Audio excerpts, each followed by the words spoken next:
Catholic radio for the Diocese of Toledo. This is Annunciation Radio. WNOC Bowling Green, Toledo. WHRQ Sandusky. WRRO Eden Bryan. WFOT Lexington Mansfield. And WSHB Willard. Welcome to Annunciation Radio's Faith with Reasons, the program that examines what the Church teaches and why. Faith with Reasons. Welcome aboard. Thank you for joining us on Faith with Reasons. Ron Finn and Shayne Stanfield in studio. How you doing, Shayne? Pretty good. How about yourself? Not bad, not bad. We're getting the finishing touches in place for the first annual, the inaugural, whatever you want to call it, Faithful Warriors Banquet. Yes, next Thursday. Yeah, coming up on Thursday the 14th. And if you haven't gotten your seat yet, boy, oh boy, you might want to do something about that because it's going to be a fabulous crowd. And when you got, Father John Ricardo, you've got Bishop Daniel Thomas, and of course, we're going to be honoring Rich and Connie Cronin, the Faithful Warrior Award recipient for this year, the award winner. So it's going to be a magical evening. Sounds like it. Yeah, it'll be a whole lot of fun. And again, that's coming up on the 14th. All the details and the registration at artoledo.com. And as we come on the air for this 484th edition of Faith with Reasons, we're counting up to the. What are we gonna do for the 500th? I think we'll have a little party. We might as well get some balloons in here and an excuse to have some sort of sweet, whatever. Get some pizza, maybe. Yeah, could do pizza. Sounds like a plan. But I'll tell you what, every show we learn so much from our wonderful guests, and I'm really looking forward to a conversation today with Andrew Reinhart. We get the opportunity to chat with him face-to-face on the Word of the Day every Thursday. But great to have you here in studio for kind of a longer forum, and we get to talk a little bit more about Andrew and about his job and the work with the diocese and everything. But Andrew Reinhart, serving the Diocese of Toledo, he is Parish Life Coordinator. He assists parishes in this vast diocese, so he's on the road a lot. I don't know how many miles you put on your car, but 19 counties and 15 deaneries, you cover a large area as the diocese does. And then, of course, a lot of folks are subscribed to your Physically Spiritual podcast, which is produced by Awakened Catholic. And you've been getting out and about a lot, giving parish missions and talks and so forth, special presentations. So they're definitely keeping you busy. And as we mentioned, Word of the Day, kind of those deep insights that you bring to us each Thursday. Andrew and his wife Brittany are the proud and tired parents of two. I said patients, didn't I? Andrew, how are you? I'm doing great. Ron and Shayne. If I call you Dave, I apologize. Oh, that's okay. Every Thursday morning for 4 years, I've been sitting next to Dave and saying Ron and Dave, so. We have to get you a name tag, Shayne. I'll just, wear one proudly. That'll be good. Remember me. So, we often get to talk about Scripture, which is wonderful, because these readings, and it seems like I say this every cycle and every time of the year, every part of the liturgical calendar, the readings are always so rich. It doesn't matter when, and during Lent like this, they really strike me. I don't know if I'm more attentive now than I am at other times or what, but to be able to delve into those Scripture readings each and every day has really been enriching. And I don't know, as far as how you kind of bring people into the gospel and kind of live in the parish life, especially the Scriptures, that's kind of your challenge in your job, isn't it? It is. Yeah. The Word of the Day is a great blessing in my life too, to be able to do it, just because it keeps me in the Scriptures and reflecting on it. I started ministry out in the seminary, so I was in seminary for the diocese for 4 years, and that's kind of the foundation of everything. And it's been interesting to me the way that, although the Lord called me not to be a priest, so it was in prayer that I felt called. At first, a word for mission came to me in prayer in the seminary, and then a word for marriage, and that's ultimately what led me out. But it's interesting how there's certain things that I really had a vision for at that time, kind of saw myself doing, and were really meaningful to me as I considered the priesthood as a possible life choice for me, and the church was considering me in the seminary. It's interesting how the Lord's given a lot of those things back, right? Because in in this Word of the Day segment, I'm kind of writing a little homily every week. Yeah, Yeah. right. In a way, it's not obviously a homiletic in style nor in context. So anyone who's been trained in homiletics will know I'm not doing nearly the justice that a priest or deacon puts in for their Sunday sermon. But then also through my work in the podcast of really integrating physical health and emotional health and Catholic spirituality, holiness, from a Catholic perspective, I do coaching and spiritual direction with people. So I also have that one-on-one work with folks. And, so when I was in the seminary, I had a lot of sort of vision of myself, both in the confessional and in spiritual direction and also preaching. And it's interesting how now in my life, the Lord has, in a way, sort of kept those dreams in my life in a context that I wasn't expecting. So that's been a real blessing. But you're right, the Scripture needs to come alive in our parishes. And that's a lot of the work I do with the diocese in my role as Parish Life Coordinator. So in our department in the diocese, the Discipleship and Family Life Department, led by Mr. Brett Hunnebrinker, who's a wonderful boss. A lot of us have this title, Parish Life Coordinator. And the reason for that is years ago, the diocese was broken up into different offices. Mm-hmm. So within a certain department, there'd be a collection of offices. Mm-hmm. And the idea is each one of those offices had somebody sort of sitting in it or multiple people sitting in it. Mm-hmm. Whereas our diocese has gotten smaller over the years, and Bishop Thomas is really committed to fiscal responsibility. Now we have more quote unquote offices than people. Mm-hmm. So we call them ministries now. Mm-hmm. And so we work as a team in all of these different ministries, and many of us are working in multiple, like I said. So we all have this title, Parish Life Coordinator, and then there's certain ministries within the context of our department that we'll focus on or be sort of the lead of. Mm-hmm. But then we all work together with our own gifts and specialties and talents when we have big things going on. Mm-hmm. Which is a great synergy, really. And I think when kind of the organizational flow chart was developed and I don't want to call it necessarily restructuring, but kind of a good look at how are we doing things here and how can we do it better and be more accessible and so forth. I thought there was a lot of, speaking of intentional planning, that's one of the areas that you're specializing in. That whole process was an intentional planning project. Amen. And with that project, kind of the wider diocesan strategic plan, which sort of came on the heels of once Bishop Thomas had finished that restructuring, that kind of, you might think of it as getting our own house in order at the pastoral center. Mm-hmm. Then he embarked on a strategic plan, and through that plan, that's where the capital campaign flew out of, because the campaign funded what surfaced as a part of that plan. Mm-hmm. And that plan was developed by all of our priests and deacons and lay people who gave so much feedback in a steering committee with bishop and business consultants and the whole 9 yards. So now as we're doing this work, I'm now working specifically in intentional planning, which was one of the specific areas that was identified as part of that plan. Mm-hmm. And then another area that I do a lot of work in is evangelization. And then I do a lot of, we're starting to create more of a focus on what we're calling the health of a parish, right? Because everything we do should be toward this ultimate goal. We see ourselves as a department, as a ministry to the parishes of the diocese. Mm-hmm. And so our ends aren't necessarily to serve our own goals and ends, but the more we help the parishes to flourish, the more successful we are. Absolutely. And I kind of like the idea here where, you've downsized, but if I understand you correctly, people have multiple talents. I mean, they'll have their core talents, here at the top, but many people can focus in many different areas. And I like the ability that again, if I've understood you correctly, you really have the opportunity to help other people out. And I think that's a great resource, particularly in these areas that you've described. Yeah, exactly.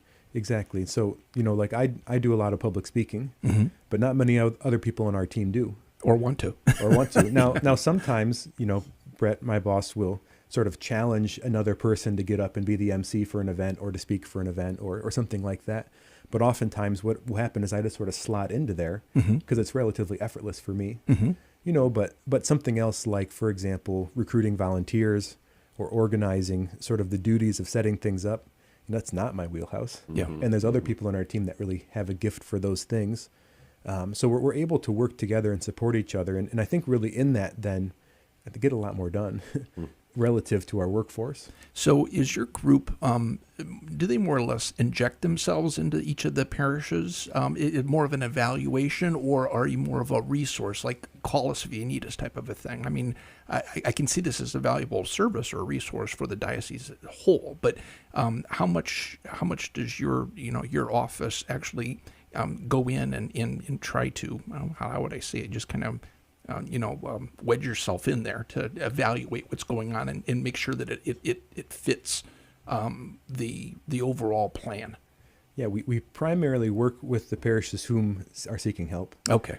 Yeah, we don't typically go in and sort of like an intervention or something. Yeah. And sort of force some service on a pastor. Now I think more of that may be needed in the future. Mm-hmm.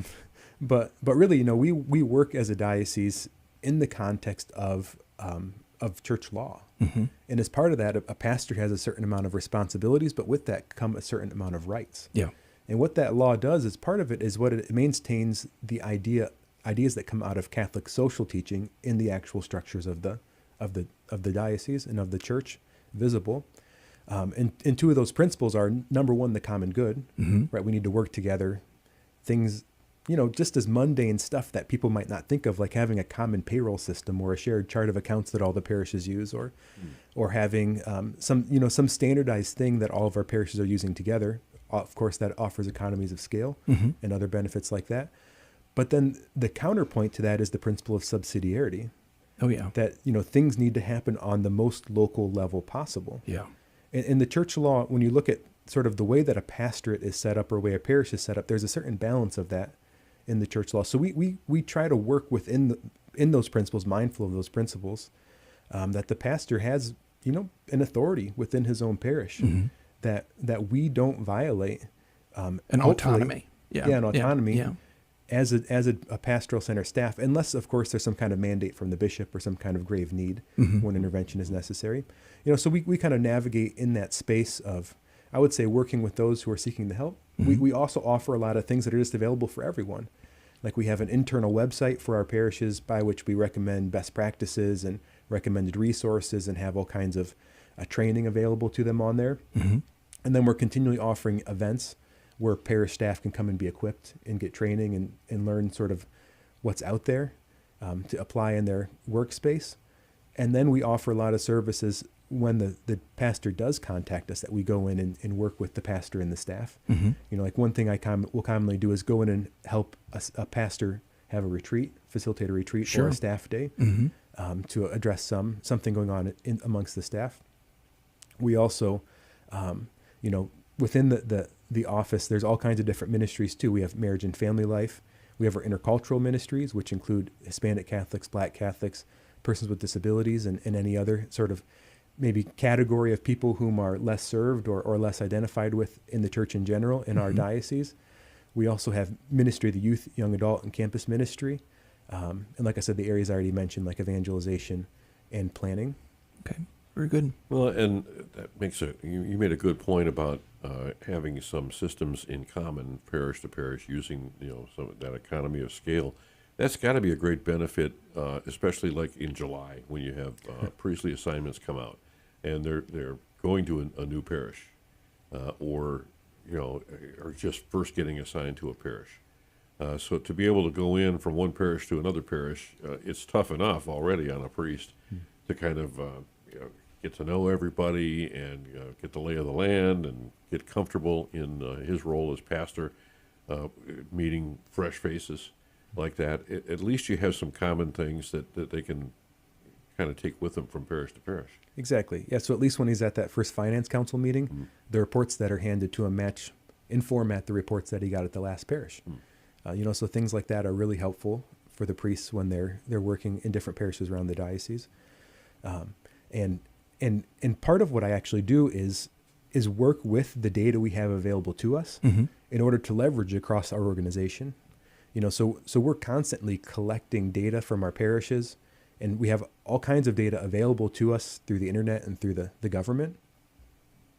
And a lot of the work that I do is one, collecting all of that information so we have it, but then processing it and basically generating algorithms and figures that give us workable numbers that are useful. And then we apply that into different systems. One example would be we have a metric we use called a pastor workload score. So this includes administrative elements of the priest's job, like the size of the facilities, the size of the budget, the size of the parish staff. There's an institutional side to that, right? There's certain institutions within every parish boundaries where the priest has to do ministry. Places like hospitals and nursing homes, correctional facilities, universities, Catholic schools that aren't part of the parish but are within the parish boundaries. A lot of our kind of central model schools around the diocese. And then there's a certain amount of work implicit in the just number of parishioners, right? So things like mass attendance, the size of the parish, the number of funerals, weddings, baptisms, the size of the religious education program, right? So we take all of these figures and place them in an algorithm, and then we're able to get a sense of one priest's assignment compared to another. For example, whose job is bigger?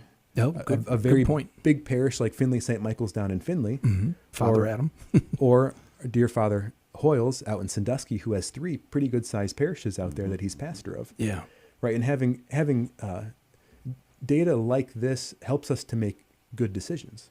So let's put this in scale. We're talking about 19 counties, 15 deaneries. How many parishes? 122 parishes. So that's a lot. That's a lot of separate institutions, really. I mean, that again, the parishes are rather autonomous to try to, how would I say, standardize? I guess that's one way to look at it.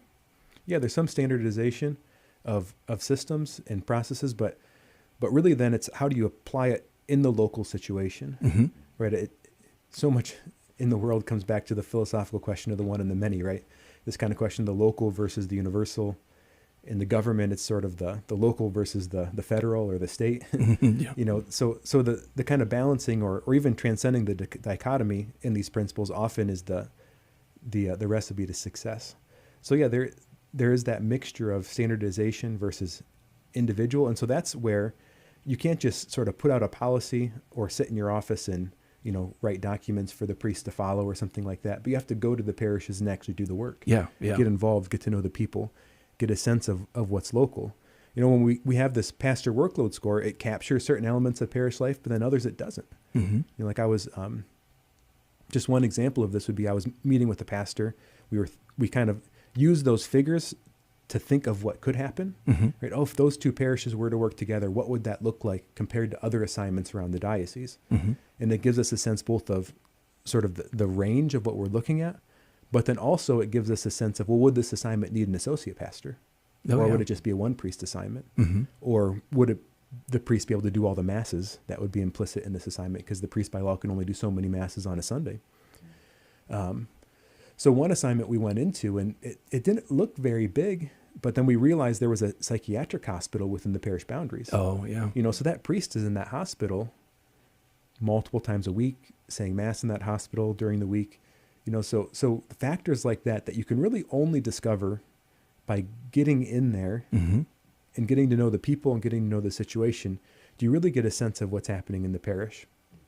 And certainly, many people aren't really aware. I mean, a lot of parishes have business managers or parish managers. There's a business aspect of running a parish as well that a lot of times the priest can't handle himself. There, as I just mentioned, there are individuals that are hired to do that. And obviously, what you're talking about is working directly with them as well, because we're talking about the daily functions of the parish. You've got income, you've got expenditures, and all of these things that a parish has to deal with on a daily basis. Oh, sure, yeah. Running a parish, there's every single dynamic of running any other business. Yeah. Because from the government's perspective, the parish is a nonprofit corporation. Yeah. So it's a corporation, and it has to follow all the laws except for those that's exempted by its nonprofit status. So that includes everything from budgeting to financial reporting to managing a staff, all the HR requirements, managing facilities. And then on top of that, the priest has to be a crack public speaker and a great confessor, and has to be able to, design teaching content. So it's really the priest is really our modern Renaissance man. Yeah. If you think of like these entrepreneurs that are out there talking about getting things done and the vast realm of skills, they don't have a finger to lift on our average pastor these days, and the scope and breadth of expertise that they bring to bear in their job. Yeah. That is an excellent point. These are obviously a very special chosen group of men, and not everybody can do that. Obviously, that's why seminary takes so long, and all the training and everything that's in place to help a priest learn every aspect of that while keeping the spirituality at the center of it. When you think about a pastor that, for example, in a parish where it's an aging population or parishioner base, you're doing more funerals than in maybe a younger parish. So the hats that the priest has to wear change not only frequently, but numerous times. Yeah, and even within those numbers, there's some interesting figures. Like some parishes are more administratively weighted. So when we're assigning pastors or recommending people to the bishop to assign to that parish, we think of who are priests that have that skill set.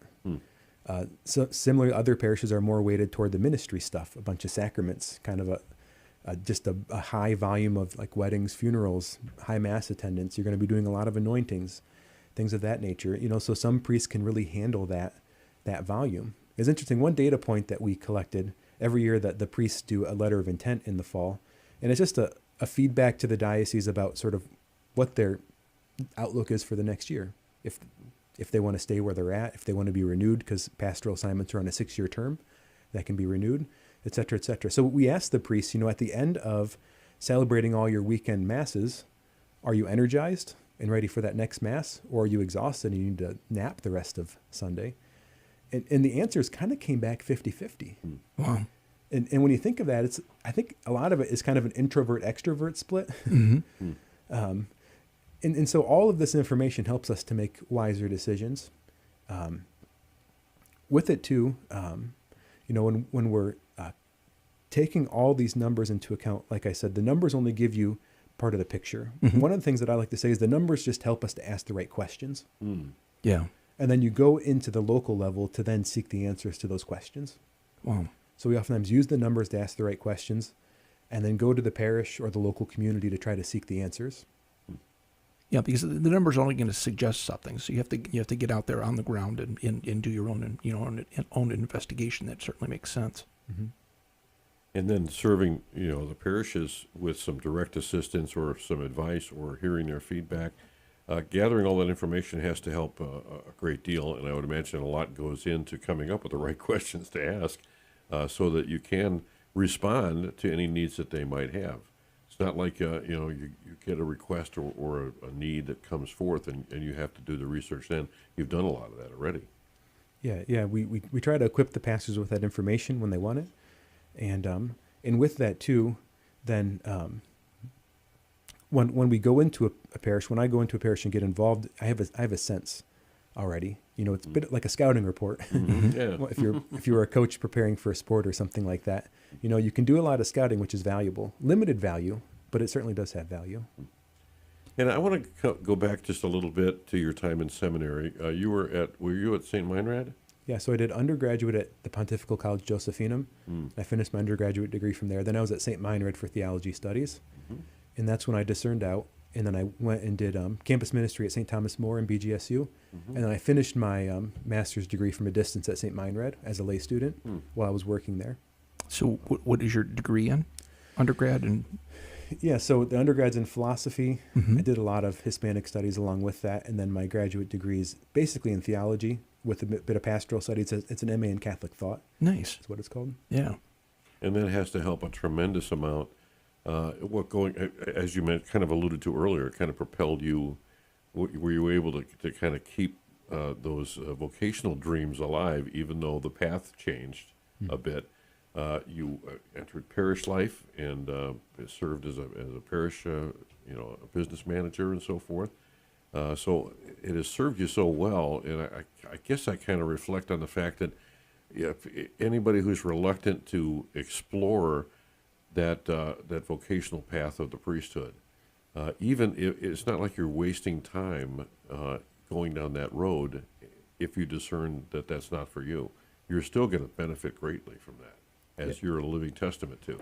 I like to compare seminary to, a dating sort of a situation, because we call our priest father, and it's because the church is our mother. You know, so that's why masculinity has a certain intrinsic quality to the priesthood with it. But if we think of that as priesthood being a spiritual marriage with the church, between the priest and the church, or supernatural marriage between the priest and the church, this means that we might think of a dating process as an analogy for the seminary process. So from this context, you might think of like, well, the diaconate would be like sort of getting engaged, right? And actually the diaconate might be a little more than that, because that's when the transitional deacon actually takes their promises of chastity. But that decision to go into the seminary, I have to admit, I probably overweighted that. You know, I really thought that in order to go to the seminary, I had to be convinced that I should be a priest. Oh. And that's as if waiting to ask a girl out that you're convinced she's going to be your wife. Oh, yeah, great point. You know, and to some extent, that's almost a little creepy, right? Yeah. Like if you ask somebody out on a date. I believe that most have that mindset going in. Yeah, they do. They do. And I think, you know, you should have some level of openness. Yeah. Some level of that. I think so. You know, like I want to ask a girl out whom I would never want to marry. Right. So you want to go into the relationship having scouted things out, and obviously with the other person knowing you too. But that decision to go into the seminary is really a decision to discern the priesthood. Yeah. And to publicly make that statement that, you know, like the church is my girlfriend in a sense. And honestly, leaving was a lot harder than going in. Leaving was a lot harder than going in. And so if I'm ever talking to a young man who's considering the priesthood, I always just encourage him to just go. Just go, because, you know, there was a whole spiritual battle, I remember, with going through the application process. You know, I remember I'd gone through the process. It includes a lot, you know, letters of recommendation, kind of a full life, transcripts, everything else, and a psychological evaluation on top of that. And I remember, you know, at the time, Father Nuss was our vocations director, sitting in my dorm at Ohio State. I was studying computer engineering at Ohio State. And just the weight of the world seemed like it was pressing on me one night when I just had to hit send on an email. And it was the final cross on the T and dot on the I, like, yes, I'm going to do this. Wow. And it was like just this weight, as if the gravity in the room had quadrupled. And the second I clicked that button, the opposite, I was lifted as if I could float in the air and fly around. And there's a whole spiritual side to this process too. And oftentimes the way the devil works in our life is by manipulating our perception of reality, not by proposing to us an untruth, but by augmenting or diminishing things. Yeah. Oh, that's not really a big deal, or this is going to be huge and life-changing, and you have to. So I think oftentimes the enemy works on a young man's heart by making it seem much bigger than it is. Not that it's not big, but it's not the weight of the world. I mean, if nothing, it's a subsidized education that you do with amazing educators and amazing friends and amazing everything else. So I was just so blessed by those 4 years in the seminary. Wonderful. And just to, you know, go through the process of even being accepted into something like that, it's something that's not taken lightly. Andrew Reinhart, our guest here on Faith with Reasons. He is the one of the parish Parish Life Coordinators, and we'll be right back. I learned how many people we could help and how good you feel after you've helped others. I know Lent is about giving, so I want to give. These kids are talking about CRS Rice Bowl, a Lenten program known by generations of Catholic families. Children love it because they experience different cultures and gain a lasting impression of the people they are helping. You can bring CRS Rice Bowl into your home and experience the joy of seeing your children or grandchildren find new meaning in Lent. Visit crsricebowl.org to get started. Rice Bowl inspired me to pray more and to pray for those who are less fortunate. Greetings in the Lord, everyone. The theme chosen for our 2024 annual Catholic Appeal reflects the Diocese of Toledo's participation in the National Eucharistic Revival. Through the Holy Eucharist, we experience that Jesus Christ, who is the same yesterday, today, and forever. I encourage you, dear folks, to be as generous as you can, so others can be served in the name and in the person of Christ Jesus, allowing our ministries and missions to reflect Jesus, our Eucharistic Lord, throughout our 19 counties. May God bless you for your charity, your support, and your active involvement, as together we strive to live as missionary disciples nourished by our Lord, who gave us his flesh for the life of the world. Here in our diocese, we're blessed to have a bishop who takes time each week to respond to his flock. Bishop Daniel Thomas is eager to answer your questions about the faith, diocesan life, and issues impacting our Catholic faith. We're recording the next 3 installments of the Bishop's Corner very soon, and we need to hear from you. Now is the time to send your questions at Annunciation Radio's app or website, or email bishop@annunciationradio.com. Include your name and your parish or town, then listen for his answer on the Bishop's Corner. Now, back to Faith with Reasons here on Annunciation Radio. Hey, welcome back here. Shayne Stanfield with Ron Finn, and we're blessed to have in studio today Andrew Reinhart, who serves as the Diocese of Toledo Parish Life Coordinator. By doing this, he assists parishes in 19 counties and 15 deaneries of this diocese. His podcast, Physically Spiritual, is produced by Awakened Catholic. He's a presenter of talks and does missions and retreats at parishes throughout the diocese. He also helps bring deep insights into Scripture with his weekly Word of the Day segment, which can be heard here on Annunciation Radio, morning offering program every Thursday. And Andrew is married to Brittany, and they are proud and tired parents of 2 children. So before we got to the break, well, we were basically discussing your entry into the seminary and this weight that was pressing upon you that was suddenly lifted. I think one thing that I'd like to ask is if you were there at Ohio State studying computer engineering, mm-hmm. How far were you into this, and how long were you being how would I say it? Nagged or you felt pulled or what was going on, and how long had that been going on when you were hitting that button? Yeah, which thing pulling me, the computers or the God part? Because I remember I got my first an Apple II GS when I was 5, and started tinkering with computers at that point. Yeah, taught myself programming and web design when I was in junior high. And then I went through certifications in high school for computer repair and networking, and started learning more programming languages.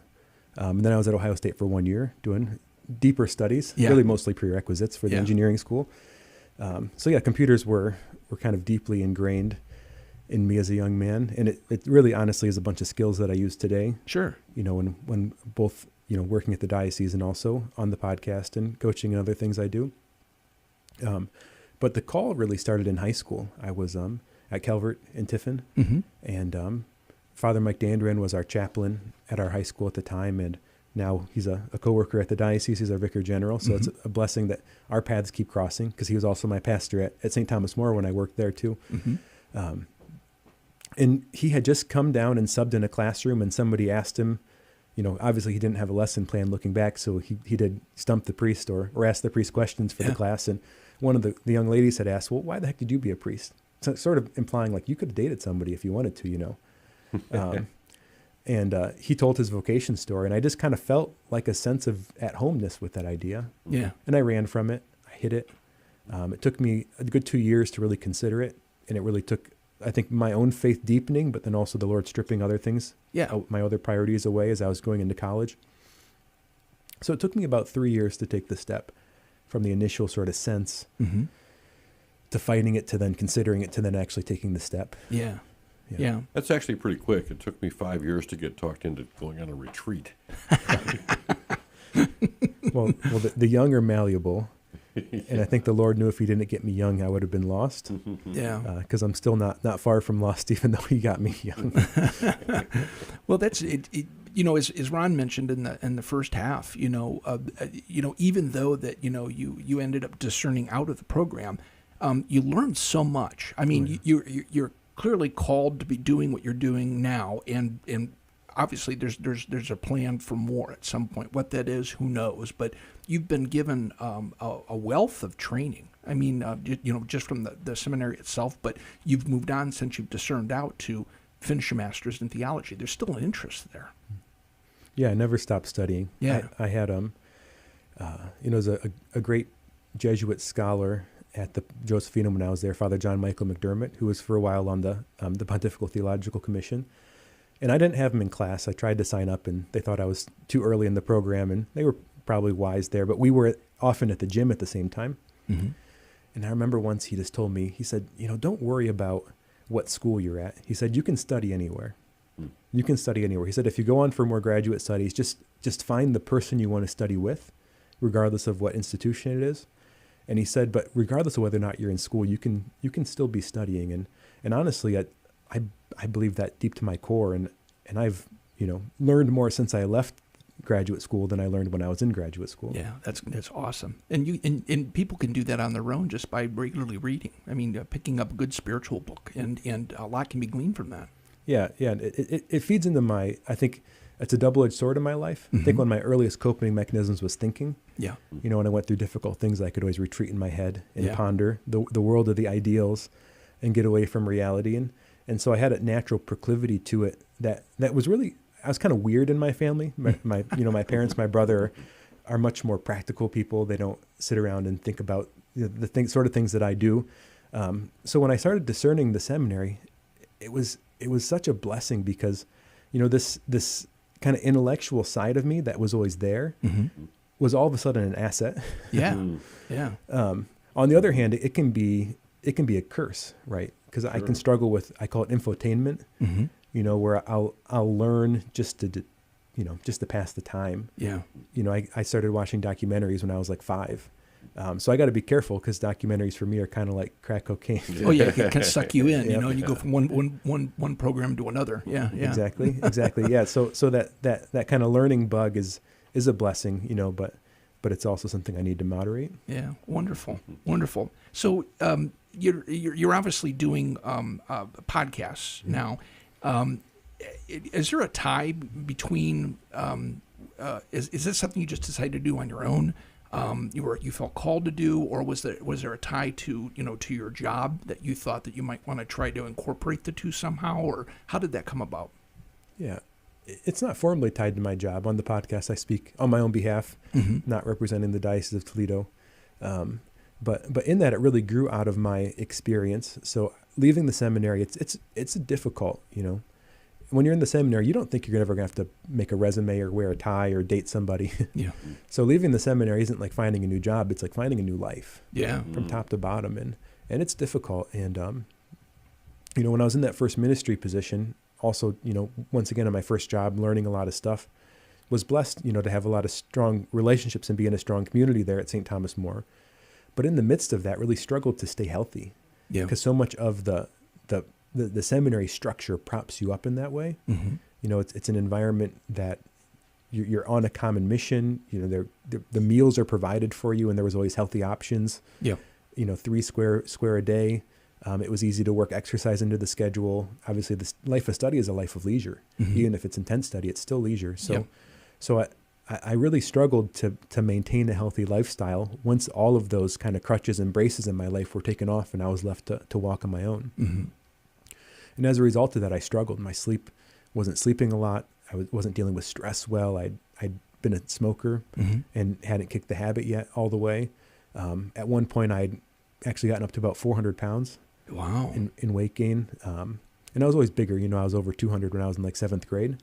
But I gained a lot of weight. And there was a period where I was, beginning to do more public speaking and things of that nature, especially on the topic of theology of the body. And I had a kind of come to Jesus moment in my own heart. Thank God no one had to call me out on it, even though they probably thought it at times. I kind of wondered, like, what's the theology of my body? Great point. You see this 400-pound guy walk out on stage, and it's like, I walk in after smoking a cigarette, 400 pounds. I slept 4 hours the night before. I'm in a mess of coping and stress and everything else. And I just had to take a step back and clean up my act. Yeah. And it was a long journey, and a journey that went in stages, because at first, like, quitting smoking was obviously thing number one. But when I did that, I gained more weight. Yeah. I put 100 more pounds on after I quit. Was in the process of finding a new job. So that's when I switched from the campus ministry, and I was the parish manager at the cathedral for a decade. My wife and I had started dating, and got married the next year. So all kinds of transitions and stuff in my life. But in that journey, once things got settled, a lot of it was baby steps. like for a while I would go to a restaurant and order 2 meals because I needed that to feel satisfied. Wow. You know, when you're big, you need a lot of calories to maintain things and have energy. So, you know, so part of it was just not eating 2 meals. Yeah. Part of it was not having pop and French fries. And, you know, so that first year of really trying to lose weight, I just sort of tried to do the things that made sense. Yeah. And I lost, you know, about 40 pounds that first year, which was awesome. I started seeing a great doctor, a Catholic gentleman, and he would actually meet with me every couple months to keep me on track. We shifted actually my diet around a few different times. For a while I did Weight Watchers. For a while I did kind of a low carb keto. For a while I did more of just a clean eating, kind of lower carb sort of thing. So I switched up different dietary approaches. Once I had lost some weight, I integrated exercise. I did a sleep study. I had started doing counseling in the seminary to work through some things I was struggling with, and went back to counseling to continue to navigate those issues. And throughout it was participating in, you know, like a men's Bible study where I found support in my faith growth and accountability and had spiritual direction. So all that's to say is it was, you know, like a 5 to 7 year process. And I didn't really get to know you until after that process was pretty well done. Because you know, when you first told me that you used to weigh 400 pounds, I thought, I can't even picture that. Yeah. So I think that's a great inspiration, too, because so many people are trying on so many levels, and failure is pretty common. It is. And the journey is ups and downs. And I'll admit that that's been my own journey, too, and it's an ongoing thing. You know, because I lost about 200 pounds in that 5-year stretch. Wow. Really changed my relationship with stress, started sleeping better. You know, but by the time all that was done, then the Lord was ready to start giving us kids. Oh, yeah. You know, so as we've had kids, I've put weight back on and struggle with my sleep and all kinds of other things now. And it's a different kind of stress. And it's a different kind of sleeplessness, too. Yeah. So I'm continually having to learn and adjust. But through this journey, the one thing that really surprised me is as I got physically healthier, my spiritual life really changed. And it's something that I probably would have, if you would have like given me a quiz about like the relationship between physical health and spirituality, I probably would have given you the right answers, right? Because I understood that we're body and soul one thing as humans. But as I actually started to experience, it was like, oh my gosh. Yeah. I so underestimated. There's something there. Yeah. You know, and what it comes down to is we're really kind of fragile and weak as humans. And so much of our capacity to function comes down to the health and functioning of our body. Yeah. Even a lot of our intellectual faculties are dependent on the functioning of our nervous system. So as I started to get healthier, it revolutionized the way that I prayed. Yeah. And this launched me on a journey of understanding, you know, that proclivity to study. I was deep in the books for years, you know, digging into this, realizing I had gaps in my formal training around philosophy and theology that needed to be filled in, and then really kind of broadening into fields of biology and especially neurology and psychology and all these great, you know, realms of wisdom that come from the natural sciences. Yeah. To learn more about these areas of my life. You know, when you start trying to get healthy, oftentimes you'll pick up some of the popular material on the topic. And I realized pretty early on that, let's just say there's a lot of conflicts of interest in the field. Oh, yeah. You know, it's like, oh, this is the diet you got to do. Oh, by the way, I sell supplements. Oh, yes. That help you to do this. Right. Or my advertisers that are paying the bills are the ones that provide these services. So it's hard to find good information in the health and wellness space. So pretty early on, I realized I had to dig deeper and go from my philosophy background, go to the primary sources, start looking at the actual research, start looking for the people who are thinking and talking about these topics who don't have these conflicts of interest, and that kind of integrity. So really a journey of learning. And at first I was starting to write about the topic, which was just wild to me, because one of the primary reasons I didn't go on for my doctorate was I didn't like writing. Oh. and at a certain point on this wellness journey, it started just flowing out of me. I started wanting to write. Wow. And so I knew something had shifted in my heart and mind. But, you know, like I said, I have a proclivity to overthink. So I was overthinking for years, sort of in my closet of my thought world. And Nick De La Torre, who was starting Awaken Catholic, who was a dear friend of mine who I met when I was ministering in Bowling Green, he threw out the idea, why don't you talk about this in a podcast? And I thought, no, I shouldn't do that. I love podcasts, but generally I think podcasts and blogs are like people who are underqualified talking about things they don't actually know that much about. So I didn't want to sort of add to the noise out there. And but I prayed about it and thought about it and realized, I could spend years writing this book and no one might ever read it, or no publisher might ever want to publish it. And I think that often happens to people is they sort of have this passion project that they write on, and it comes out and it doesn't go anywhere, or never even gets out there in the first place. So the idea of kind of getting it out there on the podcast certainly stretched me, especially that he wanted to do it video too. Yeah. And I can get out and talk, but to be on a camera, that's a whole different game. And so it was a growing process for me, but I thought also it was a way to get the ideas out there before they were done, right? So the audience could engage in the conversation.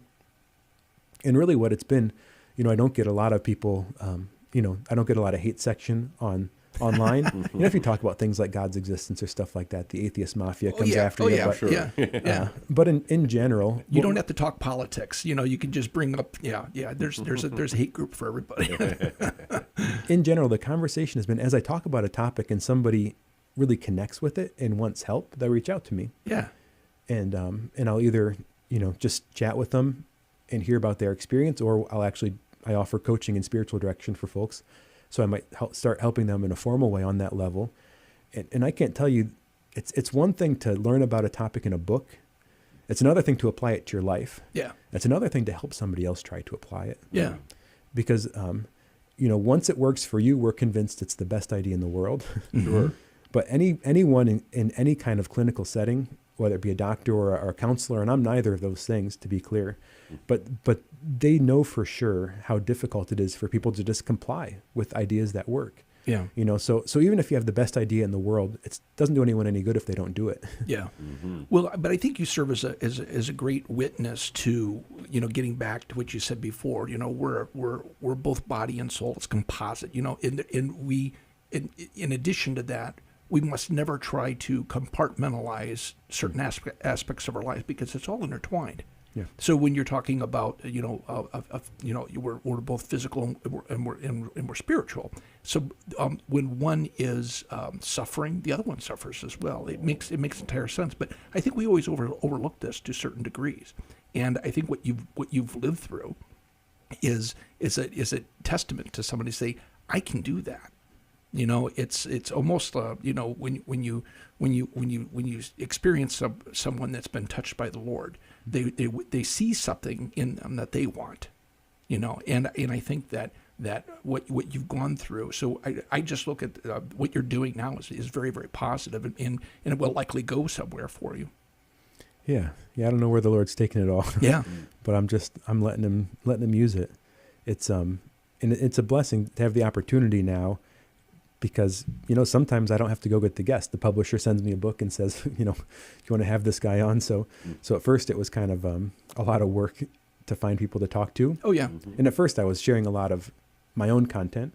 But as over the first 3 seasons of the show, essentially shared everything that I had sort of pre-prepared in those years of study. Yeah. So the show shifted, and now it's kind of more 50-50 between guests and myself talking. You've had some great guests. Yeah. And it's always an entertaining podcast. And it's an opportunity to really learn for myself, too. I just had Dr. Kevin Majors on, who's a Catholic psychiatrist who teaches at Harvard Medical School and has a private practice, and focuses on cognitive behavioral therapy, and especially helping people with anxiety. And he has a kind of a work productivity platform where he proposes using a work as a place to really develop character for life, or to become holy, called optimal work.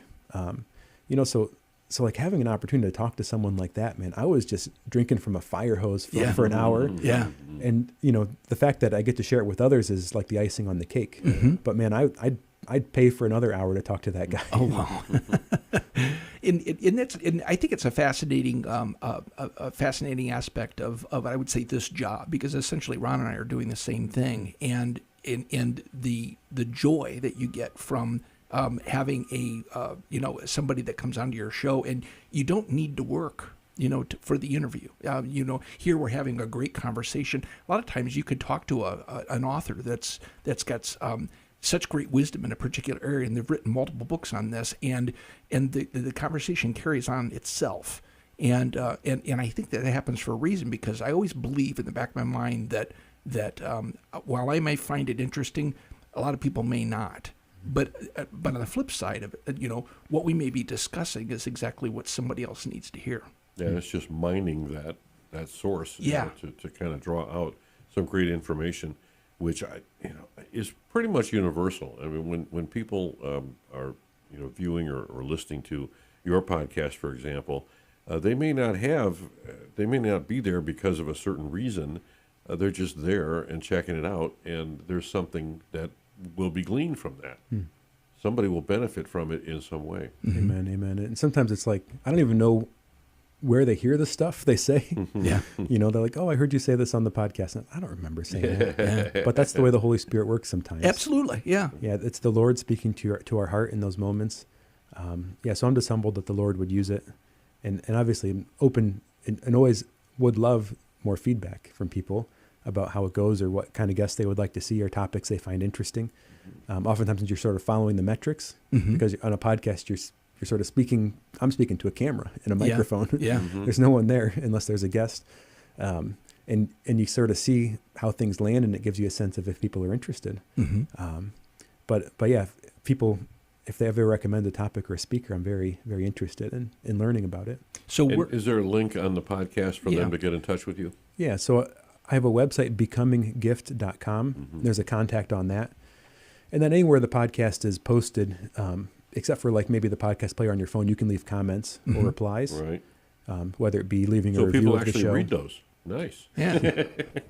Yeah, people read those. And honestly, that's one of the biggest things the platforms use in order to propose the content to others. Because they know once somebody actually replies, or once somebody comments or gives a review, that there's a different level of commitment, a different level of buy-in to the content. So really that's one of the biggest things that helps get content out there, is if you leave a reply or comment or review on it. Yeah. So becominggift.com is my website. And there I kind of aggregate everything from, sometimes I post the word of the day. The podcast, when it comes out, if I'm ever doing an event or some kind of public speaking around, it comes out for that. And you can find that on Facebook. And then the podcast is called Physically Spiritual. So if somebody wanted to follow, they could look me up on Facebook or on LinkedIn, and I post stuff there mostly. And then on YouTube, you can follow the show, Physically Spiritual. And I love the name of the website, by the way, Becoming Gift. Yeah. Yeah, that's great. I mean, that should be a desire of everybody, right? Becoming Gift. Right. Yeah. And when we're dealing with issues in the church, this is one thing of the initial insights that I had. Oftentimes people just double and triple down on what they're already doing and hoping for things to change. So I think a common thing amongst faithful Catholics when they're having a certain struggle in their life is, well, they're praying, they just pray more. If they're going to Mass, they just go to Mass more. Yeah. And certainly more prayer and more Mass is great. But oftentimes, like going out for a little bit of a jog or a walk can make a world of a difference. Yeah. So sometimes we're sort of maxing out in one area of our life, and oftentimes there's sort of a diminishing return or a limit curve that happens. Yeah. That double the amount of time of one activity of our life doesn't necessarily mean double the results in that area. So oftentimes you can get better results or more change in your life by investing in the most important aspects of a variety of areas of health and wellness and spirituality in your life. So if you're doing no exercise, a little bit of exercise is probably going to make a huge difference. Or if you're just sort of directedly eating whatever is put in front of you, or eating what's sometimes called the standard American diet, just making some wiser choices around food, even if you don't do a whole on diet or lifestyle change, just making some wiser choices will probably pay massive dividends. Oh yeah. In your overall well-being and you being the person you want to be. So you make such a great point on that, because people do have that tendency to just increase what they're doing, not broaden what they're doing, and one complements the other. That's got to be a big help for spiritual direction and for coaching as well, because you can kind of show different avenues to people. Yeah, exactly. And just like with my position at the diocese with intentional planning, it's a lot about asking the right questions. A question has great power because a question demands an answer. And if I ask you a question, whether or not you answer it, your brain will answer it for you. Yeah. So it's typically like an answer is typically an intuitive process in you. So when you ask somebody a question, you can really direct their thinking. And this is the Socratic method. This is how Plato taught people and formed people's minds right at the outset of the philosophical world. So when I'm working with people, I really sort of lean into that power of the question. Mm-hmm. You know, someone might call and we'll kind of start out with a bit of a how are things going, and they'll talk about how, you know, all their prayer commitments are lagging and everything else. And I ask them, well, how's your sleep going? Yeah. You know, and it's a bit of an about face, but oftentimes it's something that simple. Yeah. That really sort of saps our motivation and energy and ability to be the people we want to be. Mm-hmm. It was funny when you mentioned, you gave that the analogy that people will just double down on the same thing they're doing. And what came to mind is, we're in the season that it's not doing it right now, but ice and snow. If you're in a car and you hit the gas and your wheels spin, the last thing you want to do is just give it more gas, because you're just going to sit there and spin. You have to do something different with how you're operating the vehicle to try to get yourself out of that stuck position. Yep. Yeah. Yep. Get out of the car, put a little bit of gravel on the road. A little something, maybe turn the wheel or something, and just maybe put it in reverse or try to rock it back and forth. But yeah, it was funny that picture came to mind. But I really do think that again, what you're doing is a tremendous asset for folks, because again, there's something to this that we are both body and spirit, and body and soul, and physical and spiritual have to be dealt with together in one way or another. And even if it's not exercising, if it's or eating properly. You brought up the great point about sleep. I mean we may not be getting the rest that we need to function properly in our prayer life. Sometimes I struggle with that. I get up very early in the morning to pray. And if I don't get a good night's rest the night before, I struggle through it. It doesn't work well for me. So, great. So tell us how people can get in touch with you. Yeah, so if you look up ToledoDiocese.org, look up intentional planning. If anyone wants to get in touch with me for my role as the diocese, working with planning and evangelization and parish health around the diocese, or if you want to find the podcast, just go to becominggift.com or look up Physically Spiritual on YouTube or your podcast player. Good, and people could probably stop by here at Annunciation Radio on Thursday mornings at about 8:45. Absolutely. And catch them in the parking lot, maybe. There we go. Well, Andrew Reinhart, it's been a pleasure to sit down with you for this hour, and for people to really take advantage, not only on the personal level, but on the parish level. There's some great keys that this department at the Toledo Diocese kind of presents. So get a hold of them there as well. And again, thanks for joining us on Faith with Reasons. We'll talk to you next week.